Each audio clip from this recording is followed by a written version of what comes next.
do Curso Fórum, sejam bem-vindos a mais um Fórum Opina, diretamente aqui nos estúdios do Curso Fórum. Hoje o tema de relevância, que é o tema de português nas mídias sociais, com quem? Ninguém mais, ninguém menos que o grande mestre de português, grande mestre Alexandre Luz. Beleza? Beleza, mestre? Tema meio complexo, né, mestre? Português é o calo de muita gente, né? É verdade. Português, a galera às vezes fica com medo exagerado em relação à prova de língua portuguesa, mas não há razão para isso não. Desde que o candidato tome as precauções que ele precisa tomar, dá para fazer uma prova legal. Então, mestre, começando com esse tema, as mídias sociais hoje em dia são indispensáveis na vida do ser humano. Todo mundo trabalha, utiliza até mesmo como uma forma de propaganda e podem ser utilizadas até como uma forma de exercício, né, mestre, para os concursos. As redes sociais, como você falou, né, são praticamente inevitáveis. Dificilmente alguém não faz parte de uma rede social. E a gente tem que perceber o seguinte, tem que considerar uma diferença entre o português das redes sociais e o português da prova.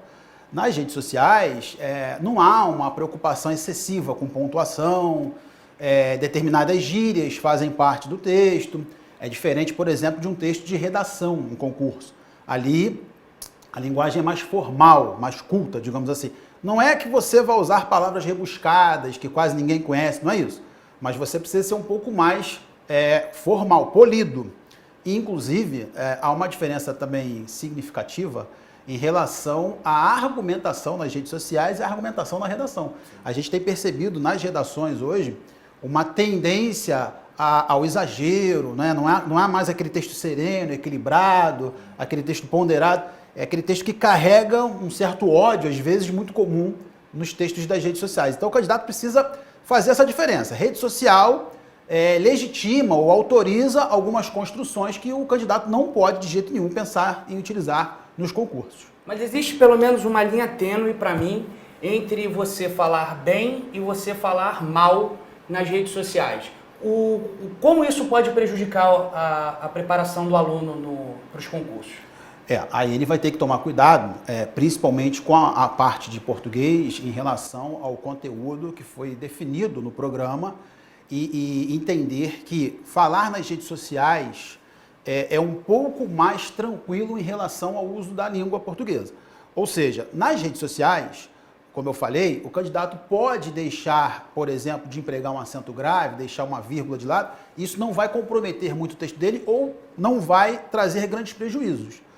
Embora o texto esteja inadequado, errado, mas ele não paga muito caro por esses deslizes. Numa redação isso é grave, né? Um desvio, um erro de acentuação grave, um erro de pontuação, isso compromete a nota dele. Agora, o mais importante, além dessa questão gramatical, é a parte da argumentação. Essa é a parte que a gente vem observando com mais regularidade, digamos assim, com mais frequência, é a parte mais capenga.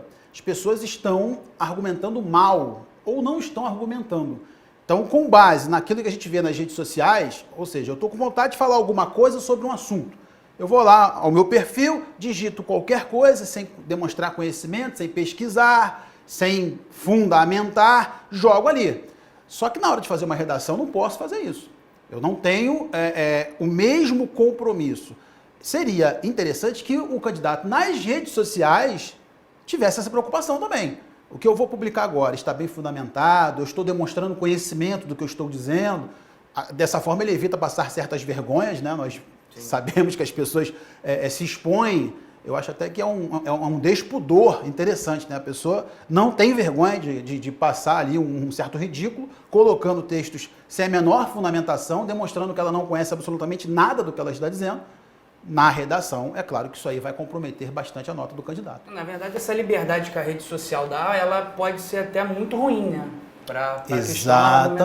Exatamente. As redes sociais, inclusive a internet de uma forma geral, ela criou aquele hábito, né? A pessoa vê muita coisa, mas não aprofunda nada.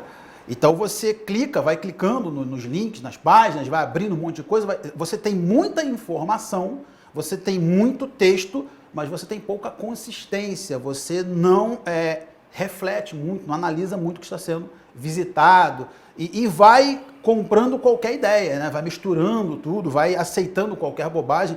Você sabe que há portais que brincam com alguns fatos E as pessoas estão tão despreparadas ou tão desatentas que elas acreditam nesses portais como se as notícias fossem verdadeiras, né? E isso aí, é claro, é muito grave.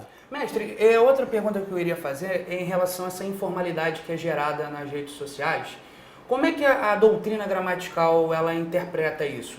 Ela pode, através da questão de serem usadas com habitualidade, ela pode interpretar isso como uma forma formal em alguns casos ou não? Formal não. O que pode acontecer, por exemplo, a FGV pode trabalhar nessa linha que você está dizendo, o que pode acontecer é o seguinte, a língua não é algo engessado, né? Não é algo parado no tempo. Então a língua vai mudando e certas construções que o uso consagra, elas começam a ser incorporadas. Mas há sempre um nível formal e um nível informal. Então, por exemplo, o examinador ele pode formular uma questão com base numa informalidade presente no texto e ele pode pedir ao candidato que encontre isso. A FGV pergunta muito essa parte de linguagem formal e informal, traços de coloquialidade. A gente vê isso em algumas provas da FGV, mas continua sendo informal. Só que dependendo do contexto, dependendo da situação, essa informalidade não é tão mal vista. É isso que pode acontecer. Mestre, continuando esse assunto das redes sociais, você acha que a rede social seria uma boa forma de prática, de uma boa redação, de uma boa argumentação na escrita e na questão até da argumentação que você já citou anteriormente? Seria. O candidato pode fazer isso, né? Ele pode aproveitar o seu perfil para colocar em prática técnicas de redação. O que acontece hoje, infelizmente, é que as pessoas estão resistindo a textos de certa extensão. O chamado textão, né? Até uma brincadeira, não põe textão não, que ninguém vai ler. E às vezes o texto tem 2 ou 3 parágrafos. A despeito disso, de ser um textão ou não, pode ser uma prática sim, desde que ele tenha essa preocupação que a gente vem discutindo. Ele coloque a tese dele e fundamente a tese dele com argumentos. Veja bem, argumentar é demonstrar conhecimento. Quando você conhece um assunto, quando você estuda, pesquisa, investiga e conhece, você tem condições de argumentar bem. Existe um mito na redação, que é o mito da opinião diferente da opinião do examinador. Você vai corrigir minha redação, você segue determinada doutrina ideológica, não é? E eu penso diferente. O problema não é pensar diferente, o problema não é concordar ou discordar de. O problema é fundamentar essa discordância, esse posicionamento. Então, desde que o candidato utilize as redes sociais com essa preocupação, eu vou colocar aqui minha opinião, mas eu vou embasá-la, vou mostrar que eu conheço do que eu estou dizendo. Não é, por exemplo, criticar a Lei Rouanet sem saber do que se trata a Lei Rouanet, criticar o Chico Buarque como se ele recebesse dinheiro da Lei Rouanet. Não é isso. Aí você passa vergonha, né? Então é conhecer o assunto e embasar bem o seu posicionamento. Não importa o posicionamento, o que importa é o argumento que vai sustentar esse posicionamento. Entendi, mestre. Qual a sua opinião acerca do uso das mídias sociais em relação à questão contemporânea? Do candidato, como isso atrapalha ele ou até, de certo ponto, ajuda na preparação para a prova? Concurseiro tem que diminuir o número de visitas, né, a essas redes sociais. Às vezes eu vejo concurseiro onipresente ali, né? Você pega ali a página, né, e tá lá o concurseiro publicando 9 horas da manhã, 10 horas da manhã. Esse cara não está estudando, né? Então o estudo, a disciplina que é exigida para ser aprovado num concurso, essa disciplina não combina com a onipresença em redes sociais. Então tem que dar uma diminuída. Não é cancelar o perfil no Face, não é nada disso, mas é diminuir.